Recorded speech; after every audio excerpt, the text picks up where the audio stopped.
Сонымен міне көлігім 5000 мильден асқаннан кейін жүрген жолы. Көлікте компьютер маза бермей қойды. Экраны бар, соны экранға жаза берді. Сервиске барыңыз деп. Сөйтіп сервиске барсам, келсем осында. Негізі жүйе былай екен, мына жаққа кіресіздер міне. Мына жерге кіресіз да, машинаны жерге қоясыз да, сөйтіп оң жақтан менеджер шығады. Сөйтіп көлігіңіздің үстіне ғана бір номер қоятындай. Сөйтіп көліктің ішіне нені тастап кетесіз, кілтті. Сөйтіп өзіңіз шығып, мына оң жақтаған адамдар шығып жатыр ғой. Сол жақта бір кішігірім бір компьютер бар, сол жерде. Компьютермен тіркейді бүкіл заттарын, сөйтіп сізге айтады, не жасайтынын. Сөйтіп мына менің көлігім негізі Toyota'ның өзінің бір брагы бар екен, ондай компьютерде бір мәселе бар дейді, соны шешуіміз керек дейді. Ешқандай ақша төлемейсіз, соған тегін, бірақ уақыт алады дейді. Қазір 11 таңертеңгі соны енді не 11 болғаннан кейін 3-те дейді да, 3-те дайын болады дейді. Қазір анау пандемия болғаннан кейін дейді, бұрынғыдай тез болатқан жоқ дейді. Минимум 2 сағат болады дейді, 3 сағат болады дейді. Әсіресе осындай жаңағыдай Toyota'ның өзінің бір жіберген қателігін жөндеу үшін дейді, біз көбірек уақыт талап етеміз, сол себептен сағат 3-те келесіз дейді.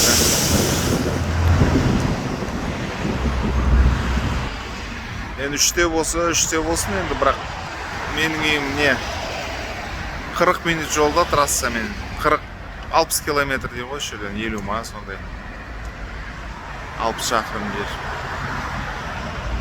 Соны егер 5 мильдің ішінде осы жерден үйіңіз 5 миль жаңағыдай ол қашықтығы одан көп болмаса дейді да, жаңағыдай апарып тастаймыз дейді да, тегін. Ал егер одан алыс болса, онда апара алмаймыз дейді. Соны жарайды, онда апармасаңыз апармай қойыңыз деді. Үйдегілерге хабарластым қазір. Енді 4 сағат жүрем ба, қаңғырып осы жерде. Келіп алып кететін шығар, құдай Сол мені Америкадағы гарантия бойынша сервис осындай. Кепілдік деймін.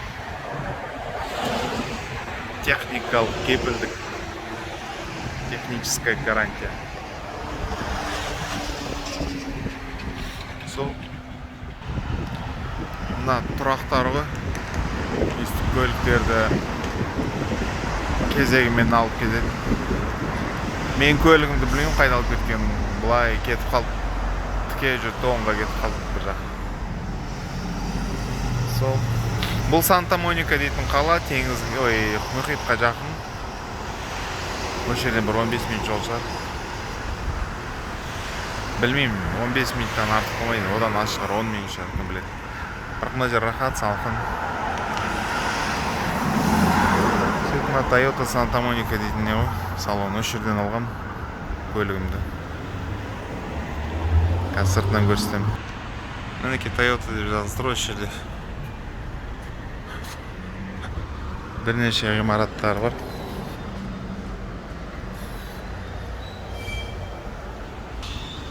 Мінеке сервис жасайтын жерлер ғой деймін.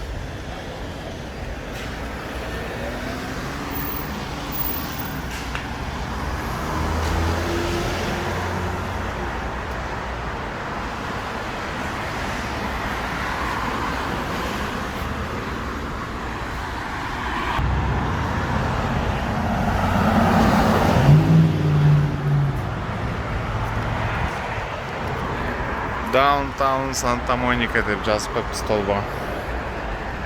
Негізі мына кеңсе осында, мына осы жерде менеджер сатқан бізге көлікті.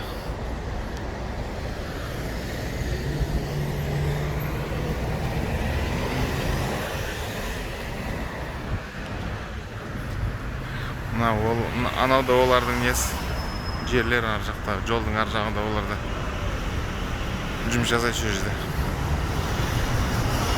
Мына фирма Toyota Санта-Моника, мына көшенің екі жағында да бар ғой. негізі Лос-Анджелестің бағаларын, жаңа көліктердің бағаларын салыстырғанда осы салон ең жаңағыдай тиімді бағаларын ұстайтын. Қазір қандай екен білмеймін енді. Бағалары негізі жақсы болатын. Бірнеше 2-3-4-5 мың, кейбір кезде $5-6 мың арзан басқа салондарға қарағанда. Лос-Анджелес үлкен ғой. Бір 5-6 Toyota центр бар осындай.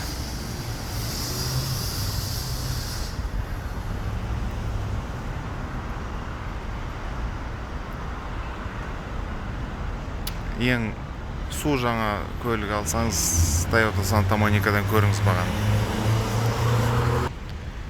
Мына есіктен кіріп солға кірсең бір менеджер болатын. Қазір істей ме істемей ме білмеймін, үйінен істеп жатқан шығар. Ники дейтін Филиппиннің қызы, күйеуі осында жұмыс жасайды. Ағылшынша зорға сөйлейді. Бірақ сонда да сатты ғой бізге көлігімізді. Міне осындай жарнамалары бар. Осындай әдемі пальмалары бар. Санта-Моника.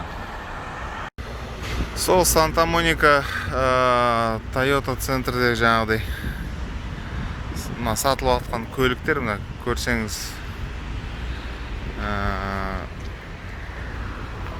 кішкентай жаңағыдай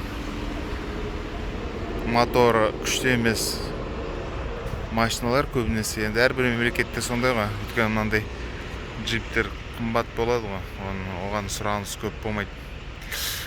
Негізі Қазақстанда менің көлігім Toyota Prado болған. Toyota Prado өте жақсы джип, жаңағыдай ішінде рамасы бар, яғни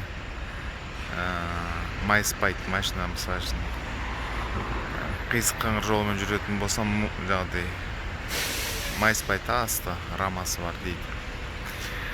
Ал мен алған көлік оландай кроссовер, оның рамасы жоқ.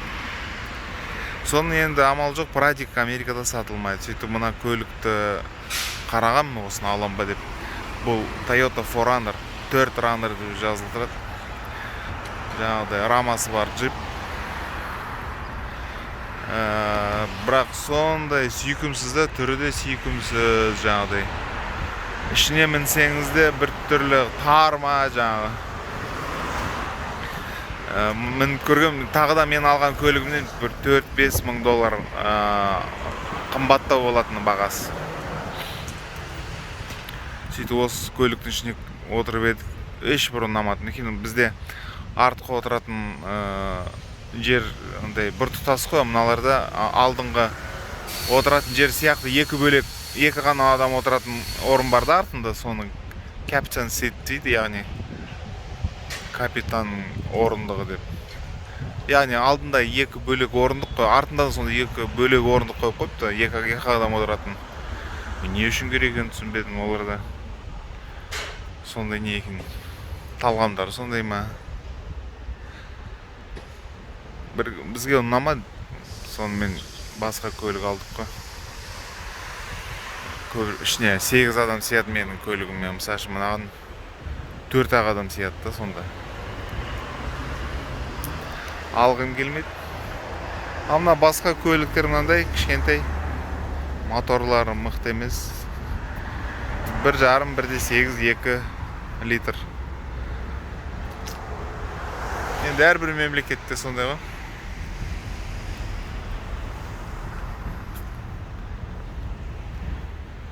Сол Санта-Моника қаласындағы Toyota дилерінің жаңағыдай кеңсесіне келіп түсіріп атқаным ғой. Тағы есіңізге сақтап, есіңізге түсірейін деген.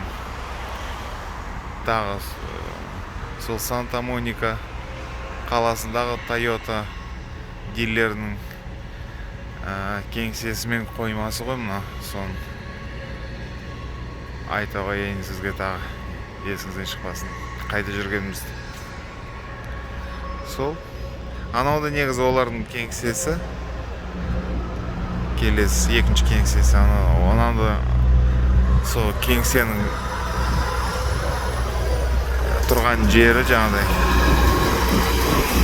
айналасының барлығы қойма, жап-жаңа көліктер. Алам десеңіз барып аласыздар.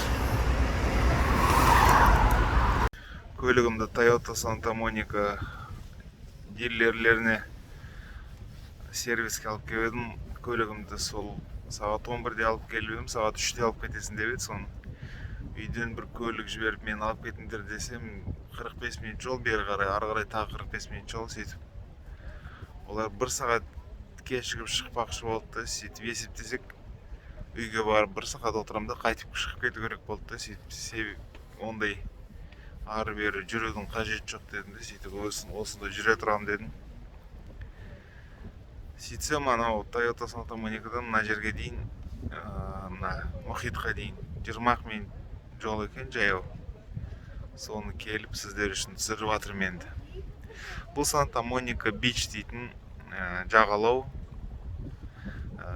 пирс, яғни теңіздің ішіне кіретін бір пирс.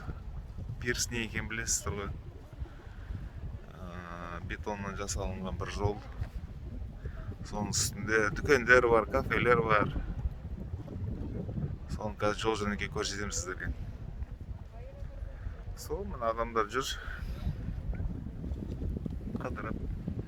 Негізі қатыстық емес, күн бір 25 градустай шығар. Салқын, жел ұрып тұр, рахат. Ауа райы әдемі. Теңізді, мұхитты көрсетейін. Мінекей мұхит.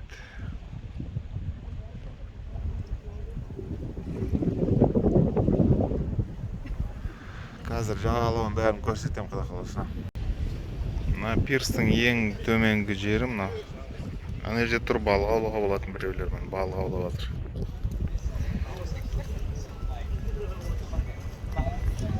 Мінекей. Сол жаңағы пирстің қақ ортасымен келе жатырмыз. Мұхит ана жақта қалды.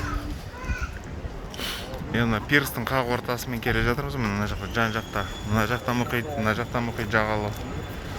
Santa Monica Beach деп атайды. Әдем жер. Мына пирста жаңағыдай балаларды ойнататын жер бар. Кафелер бар әртүрлі. Тағы бір жігіт балық ұстап жатыр. Сурет жасайды жаңағыдай. Кәдімгі курорттарда.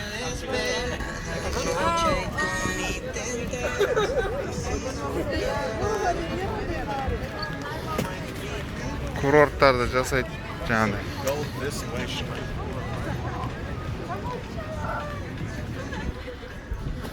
Курорттарына қандай не бар? Қызметтер соның бәрін жасайды осында. Су ішесіз, тамақ ішесіз, демаласыз, отырасыз.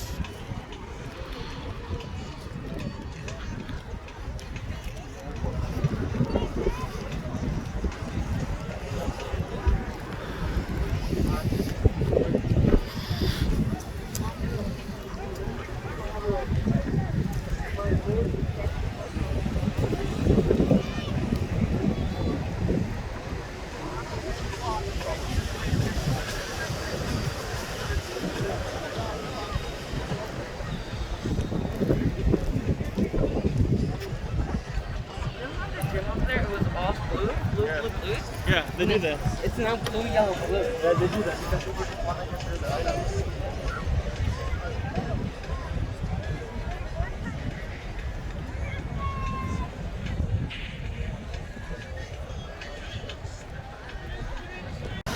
Негізгі тынық мұхит өте салқын, су өте суық болады. Мына жердегі адамдар қалай шомылып жатқанын түсінбеймін. Мына жел салқын желдан таудағы самалға ұқсайды. Өте салқын жел ұрып тұр қазір негізі. Одан кейін күнде қатты қызып тұрған жоқ негізі. Қалай шомылып жатқанын білмеймін ана жерде. Тоңазытқыштың ішінде жатқанмен бірдей ғой. Қалай шомылып жатқанын білмеймін. Ал ағайын, егер Форест Гамп дейтін киноны көрген болатын болсаңыз, киноның ішінде Баба Гамп дейтін компанияны ашқан Форест Гамп досымен, Баба дейтін досымен сол киноның аты шығып кеткеннен кейін сол Баба Гамп дейтін жаңағыдай компания бәрі білетін болған, сол осы атын сатып алып, шын мәнісінде осындай креветка жасайтын ресторандар ашқан ғой. Желісі бүкіл Америкада бар дейді. Мына Санта-Моника жағалауында да бар Баба Гамп шримп компания деп тұр ғой. Күн ыстық, сон көк шай сатып алдым. Қымбат мына жерде $4. Бірақ көк шай ішпесе мына күннің астында қан қысым көтеріліп кететін сияқты.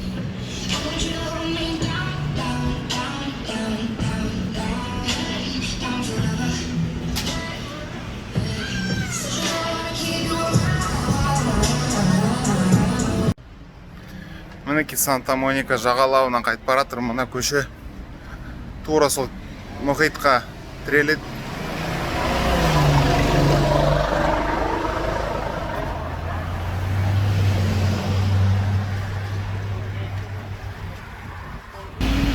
Негізі әдемі көше мінеки. Тура осы тіке жүрсеңіз Санта-Моника бич дейтін жағалауға тірелесіз. Әдемі қып қойған, ағаштар әдемі, бәрі әдемі. Енді мен жолымды іздеуім керек, табым керек, картаға қарауым керек.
Көлігімді алып кетуге келдім. Сағат 3-те дайын болады деген, қазір 3-тен 25 минут кетті, әлі дайын емес дейді. Мына сервисті енгізетін компьютер мынау. Артындағы жолмен қазір мына былай қарай бұрылса сол жақта жөндейді көліктерді. Көлігім әлі дайын емес дейді. Ал қызмет Америкада да мықты деп ойлайсыздар. Барлық жерде бірдей кешігеді бәрі. Маскасыз келсеңіз қызмет көрсетілмейді дейді. Көлігімді күткенше осындай клиенттерге арналған жер бар, лобби дейді. Күтіп отырмыз енді, қашан көлігіміз алып келеді деп. Ана жерде тегін кофе жасайтын машина отыр, бірақ қазір эпидемия болғаннан кейін тыйым салынған, өшіріп тастапты. Әйтпесе кофе ішіп отыруға болушы еді. Отырамыз енді, күтеді. Ана жақта көше бар.